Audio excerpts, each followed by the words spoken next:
Hello, आज हम discussion करेंगे बाई ऑपरेटर और कंडीशनल स्टेटमेंट पे। तो सबसे पहले हम देखते हैं ऑपरेटर होता क्या है। ऑपरेटर कुछ ना कुछ ऑपरेशन परफॉर्म करता है, कोई काम परफॉर्म करता है। ऑपरेटर एक ऐसा सैम्बल होता है जो कुछ ना कुछ एक्शन परफॉर्म करता है। एग्जाम्पल के लिए अगर हम लें तो 2+3, इसने कुछ एक्शन परफॉर्म किया है जिसकी फाइनल आउटपुट 5 आई है। तो ये ऑपरेटर होता है। ऑपरेटर की मज़ीद आगे टाइप्स हैं दो, एक यूनिटी और एक बाइनरी। यूनिटी ऑपरेटर जो है, इसको एक ऑपरेटर की नीड होती है, एक ऑपरेटर की इसको नीड होती है। ऑपरेटर जो है ये एडिशन का ऑपरेटर है, ये सब्ट्रैक्शन का ऑपरेटर है, ये डिवाइड का ऑपरेटर है, ये मॉडुलस का ऑपरेटर है। अब यूनिटी ऑपरेटर की एग्जांपल अगर हम देखें तो -5, क्योंकि इसके साथ एक ही ऑपरेंड है और एक ही ऑपरेटर है। तो यूनिटी ऑपरेटर को ओनली एक ऑपरेंड की और एक ऑपरेटर की नीड होती है। तो इसकी दूसरी जो टाइप है वो है बाइनरी। इसको एक ऑपरेटर और दो ऑपरेंड की नीड होती है।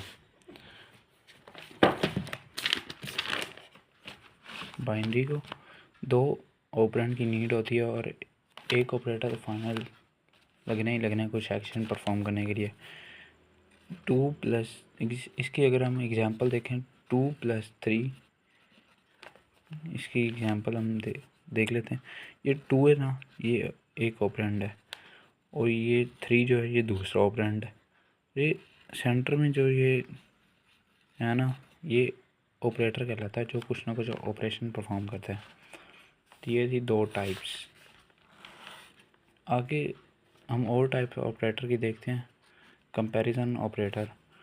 कंपैरिजन ऑपरेटर में 4 टाइप्स आती हैं: ग्रेटर देन, लेस देन और greater than equal to, less than equal to. तो ग्रेटर देन की एग्जांपल अगर हम देखें 5, लेस देन 4, लेस देन की देखें तो 2, less than 3, greater than equal to की अगर हम एग्जांपल देखें तो 5 greater than equal to 5, less than की देखें तो 4 लेस देन 4। आगे एक और टाइप है इसकी, असाइनमेंट ऑपरेटर। असाइनमेंट ऑपरेटर में दो ऑपरेटर आते हैं, एक इक्वल टू का और एक डबल इक्वल का। ये जो सिंगल इक्वल का साइन है ये यूज़ होता है किसी ऑपरेंड को वैल्यू असाइन करने के लिए। मतलब एग्जांपल के तौर पे हम ले लें x = 10। अब इसने असाइन कर दिया, x की वैल्यू हमने रख दी है 10, और किसकी मदद से रखी है, ये असाइनमेंट ऑपरेटर की वजह से, जो सिंगल इक्वल टू का साइन होता है इसकी मदद से ये वैल्यू असाइन के लिए यूज़ होता है। और ये जो डबल इक्वल का साइन है, डबल इक्वल का, ये कंडीशन चेक करने के लिए यूज़ होता है कि 5 = 5। तो ज़ाहिर सी बात 5 = 5 है तो इसका आंसर आ जाएगा ट्रू। अगर यहीं पे हो जाता 5 = 4, तो क्या 4 = 5 था या 5 = 4 था, तो इसका आंसर हरगिज़ आना था, हरगिज़ ये नहीं आना था कि ये ट्रू है। इसका आंसर आना थी फॉल्स, क्योंकि वो उसके इक्वल नहीं है। कंडीशन चेक करने के लिए यूज़ होता है। अगली हम अगर इसकी टाइप देखें तो अगली इसकी टाइप आती है लॉजिकल ऑपरेटर। लॉजिकल ऑपरेटर में आगे इसकी मज़ीद 3 टाइप्स हैं: नॉट ऑपरेटर, और ऑपरेटर, एंड ऑपरेटर। सबसे पहले हम देखते हैं एंड ऑपरेटर। एंड ऑपरेटर एक ऐसा ऑपरेटर है जिसमें ऑल बूलियंस वैल्यू ट्रू होना तो कंपलसरी है, कि हर वैल्यू ट्रू होनी चाहिए। अदरवाइज़ ये ऑपरेटर कहता है कि मैं तो नहीं इसको मानूंगा कि वो ट्रू है।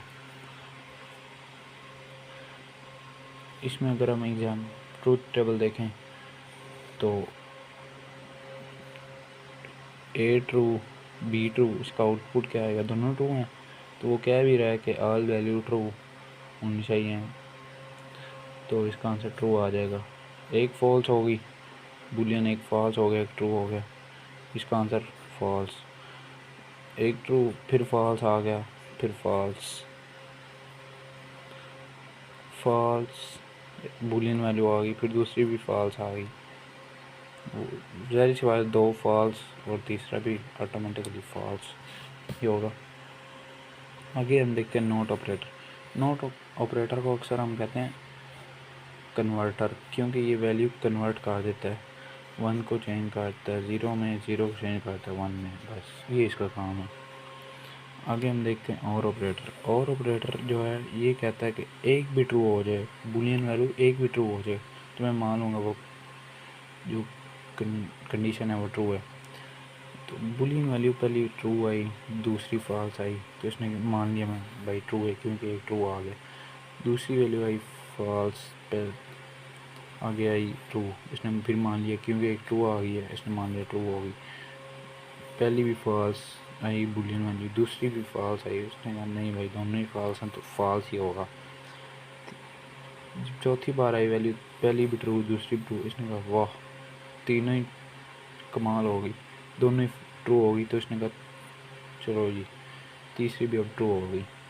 अगली हम आकर इसने कहा तीन एक भी ट्रू। और ऑपरेटर का मतलब ये है कि एक भी ट्रू हो जाए वैल्यू तो उसने कंसीडर करना है ये ट्रू कंडीशन है।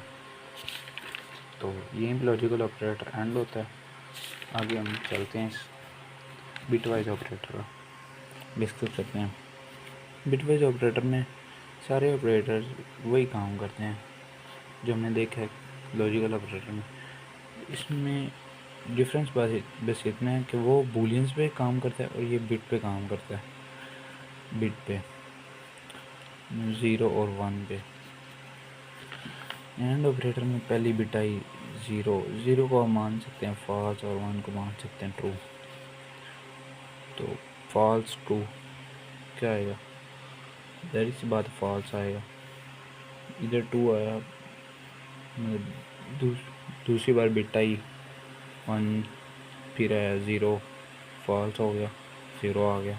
1 1 आई, 1 ट्रू हो गया, 0 0 आई, 0 हो गया। तो वो कह रहा है कि अगर सेम वैल्यू आएगी, सेम बिट आएगी, ये वैल्यू आएगी, मैं उसको कंसीडर करूँगा ट्रू है, उसको कंसीडर करूँगा तो वो ट्रू है। तो अभी हम देखते हैं और ऑपरेटर। और ऑपरेटर का वही सेम काम है कि वो कह रहा है कि 0 एक भी इसमें 1 ना आ जाए। पहली बार आया बिट आई 0, दूसरी बार आई 1, उसने कहा एक 1 आ गया, चलो जी आउटपुट में दे दो 1। फिर दूसरी बार जब दूसरी वैल्यू आई, पहली बार आ गया 1, 0 आ गया, फिर दूसरी बार 0 बिट आ गई, दूसरी बार उसने कहा चलो जी ये भी ठीक है, एक बार 1 आ गया। फिर तीसरी बार दोनों ही 1 1 आ गए, दोनों बिट 1 1 जब आई तो उसने कहा चलो जी ये तो कमाल हो गई, दोनों 1 1 आ गई, ये भी इसका आउटपुट भी 1 ही आएगा। जब 2 बार 0 आए तो ये तो फॉल्स हो गया, तो ये इसने 0 रिटर्न कर दिया। अब मैं आपको बताता हूँ कि इसकी एग्जांपल आपको मुझे पता चल गया, आपको समझ नहीं आएगी।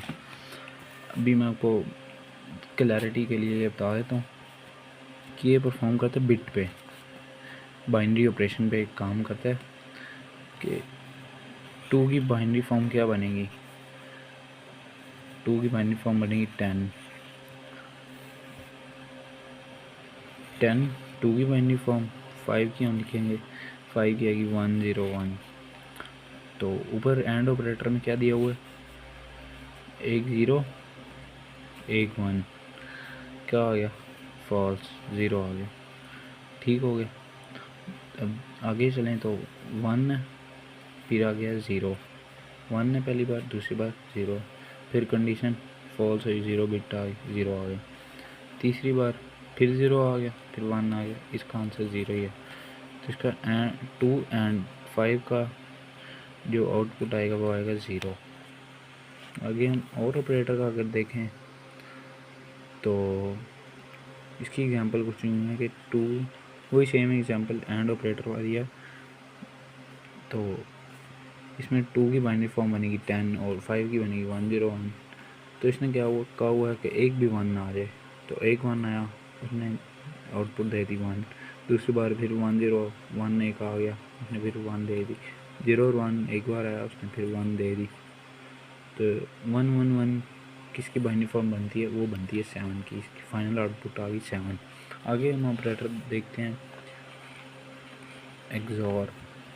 ये आपने शायद नया नाम सुना हो, एक्सॉर ऑपरेटर। एक्सॉर ऑपरेटर ये कहता है कि सेम वैल्यूज़ हों तो ये ट्रू करेगा, अदरवाइज ये फॉल्स कहेगा। मतलब 2 एक्सॉर 2 है तो ये कह देगा ट्रू, अगर 3 एक्सॉर 4 है तो ये कहेगा फॉल्स। इस तरह ये काम करता है।